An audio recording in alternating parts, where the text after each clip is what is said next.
Unit 8 or Week 8 discussion. It's called a reflection piece. It's 20 points.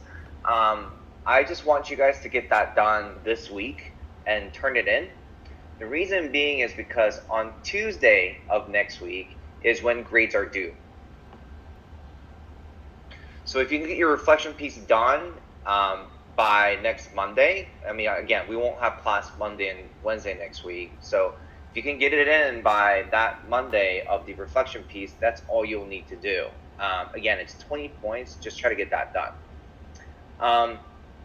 I know many of the your fellow classmates and yourselves in here aren't completely done with the exam and discussion questions. Some of you will probably do a resubmit or redo on some of the ones that I have not graded yet. So what I want you to do is, again, take the time this week to do and finish out all those ones, and then make sure that you have it by Monday. Again, by Monday, you'll have to have everything in. Because what I'm going to do is on Monday, I'm going to start grading them at night so that I can have everything done by Tuesday. As far as your discussion 7 and assignment 7 goes, they're still due Sunday evening. So just keep in mind that you still have a full assignment and discussion, or one assignment and discussion each, that are due Sunday evening, along with the discussion piece that's due on Monday as well.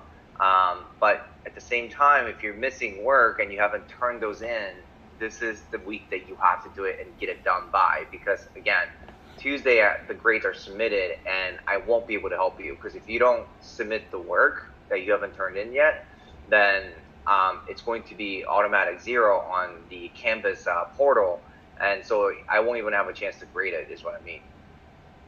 So does that answer your question, Mark? I mean, not Mark, James, about what we need to do with these the submission of work? Yes, sir. My next question is examine some answers. Was there a final exam that I wasn't aware of? Or was that this week? I looked into it. I thought there would be a final quiz. There's only a midterm, so there's no quiz. So all you have to do for this week is basically focus on the week 7 discussion and assignment, along with the reflection piece you have to get done. Okay, no, that you had just said the exam and question answers to it, and I was just like, maybe I missed something else. No. So again, there are 3 things that's due for this week, which is the week 8 reflection piece, which is 20 points. The final exam, which is the drafting a legal memo. That's the assignment. Oh, okay. And you have a discussion question, which is the last one for this week as well. So you have 3 things that are due upcoming week, or upcoming Sunday or Monday, etc. Depending what they are. But at the same time, you have missing work, then you need to submit them before I start grading them, because grades are due Tuesday, and what that means is if it's still not submitted, then it's going to be automatic 0 on Canvas, and it's going to bring your average down. Okay. So get everything in. This is the last week to do so. And the one assignment that you wanted me to redo, because I guess everybody, I think there's already a grade by it. I just resubmit it, and it will tell you that it's been resubmitted. Let me check. Was that the week 2 or week 3? I think it was week 3 or 5. The one that was all with Roe versus Wade. That one.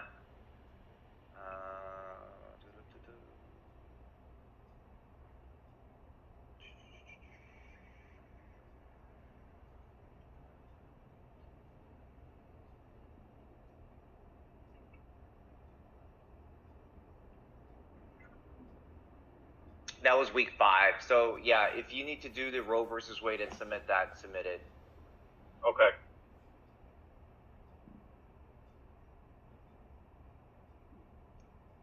All right, so this week we're going to cover what we call a legal memorandum, or a inter-office legal memo. How many of you guys ever heard of that before? I have. I have not. James, can you explain it to the class what that is? Inner office memo is going to like departments and employees addressing issues and concerns or updates, change in policies. Okay. Do you know the format that it needs to be in? I would only be cheating because I have a buddy that is an attorney, and he kind of tells me that it would be very similar. Everything that's being sent or of that nature is done in the IRAC method. Okay, so let me show you the heading, at least today. So you can see the blank screen right now, right? So typically an inter-office memorandum has a certain form, and that's what I want you guys to at least stick to, so that you can all have the same one. Here it is. You can see what I'm typing, right? And again, James, don't look at your screen while you're driving. Again, I'll be sending this out. So inter-office memorandum typically has either a title of the memorandum, but overall, what I'm looking for exactly is to, from, 8, regarding what. Sorry, I need to. And a lot of times what happens is there is a line that's drawn out like this.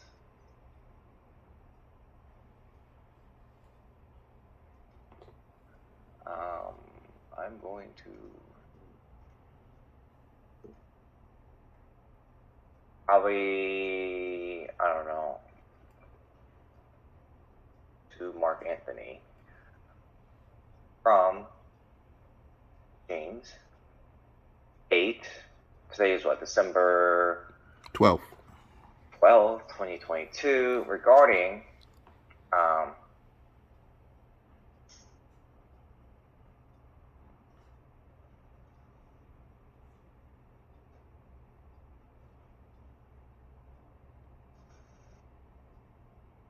no, they're not.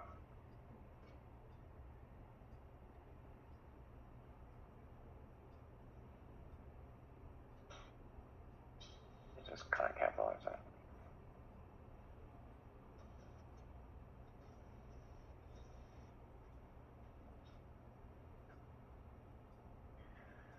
So typically the inter-office memorandum has this type of format where you have the to, you have the from, right? And then date, and regarding what. So from here, you'll type in your content, which will go over what those contents are. Contents typically include your IRAC.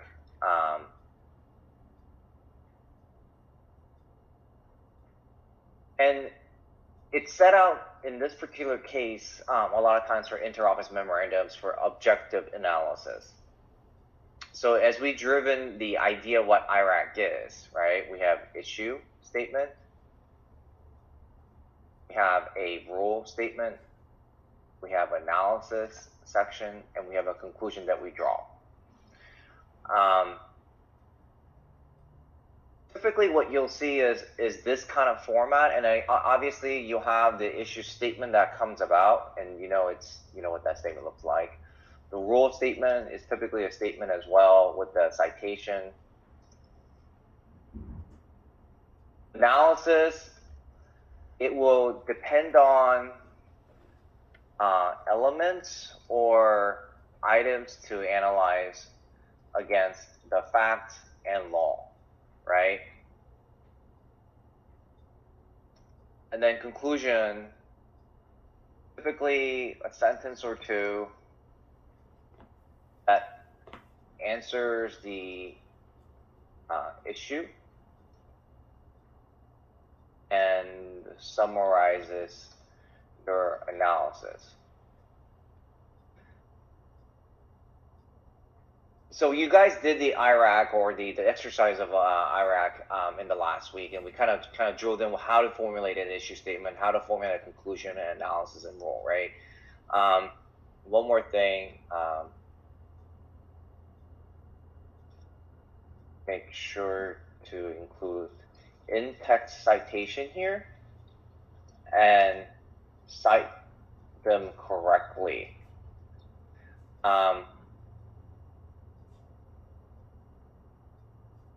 So for this week, when you're doing a lot of these memorandums, which you will be, this is the format that you need to stick to, okay?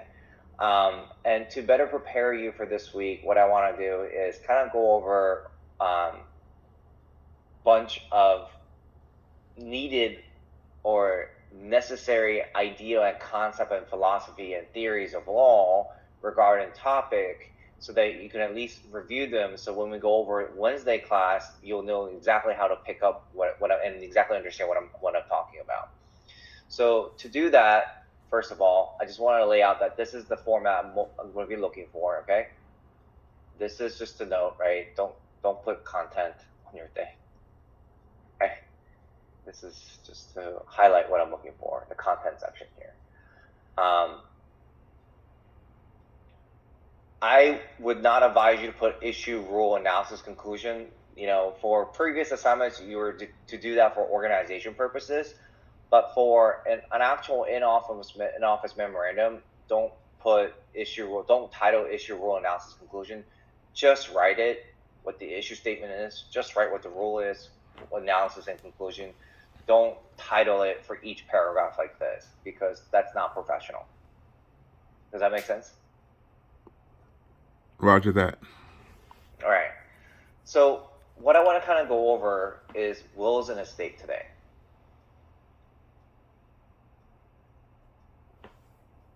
How many of you guys know what wills and estate is? Clueless. Clueless. It's writing of a will.